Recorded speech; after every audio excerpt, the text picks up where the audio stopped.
Hi everyone, if you were watching Make It With Me Monday on October 18th, I showed you this card here that has a little wreath stamped on the front of it. And I said I would show you guys how I made that because it's actually made with just a single pine bough stamp, which you can find in the Sweet Little Stocking stamp set. So we're going to use this one right here.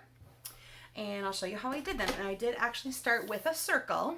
And I'll show you another way to do it as well in case, but I find that if you have already have the circular shape, it's a little bit easier to follow it. So what you're going to want to do is you're going to want to pick an image that you can do repetitively, and your circle or whatever size you're going to be using should be based on that particular piece. So if you have a larger leaf or branch or something that you're going to be using, you want your piece to probably be a little bit bigger so that you can make it into a decent sized circle. All you're going to want to do is think about this as a clock. So go ahead and ink up your pine bough or whatever you have, and you're going to stamp it at 12 o'clock, at 6 o'clock, at 3 o'clock, and at 9 o'clock. Now you can keep rotating that with you, so you're always stamping up at the top, whatever makes sense to you as you're working with it. All right, so now you have 12, like I said, 12, 6, 3, and 9. And now you're just gonna wanna fill in the in-between parts. So there would be the closing up that gap, closing up that gap, closing up that gap, and finally closing up that gap. And now you have your wreath shape, okay? Let's bring that up a little bit closer so you can see how that looks. All right, so you see there, you've got your wreath shape, and it might not always be super perfect, but that's what I like about this kind of technique is that you can use your things creatively, and also too, it's like I'm not super concerned about the precision. I like the fact that it might be, I like the fact that the little guys are sticking out sometimes. It's just a really fun and more natural look. If you think about it in nature is not symmetrical or perfect. So when we're working with these images that are based in nature, don't try to get past the part where you're trying to be perfectly square or round or whatever. So speaking of squares, I'm going to show you how to do, we're going to do the same concept.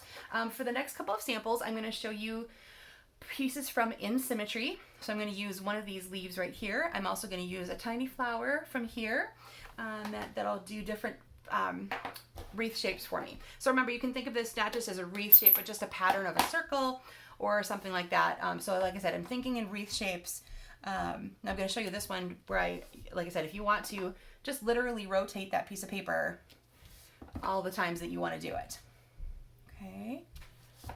And you might look at this at first and it's going to look a little square because of course we have 12, 6, 9, and whatever. And then you just kind of go in between and overlap them and fill that in until you think it looks finished to you.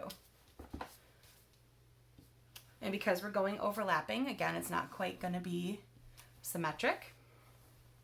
Okay, but there you have the same thing, but in a square piece that you could then still add a background behind, another layer behind or something like that.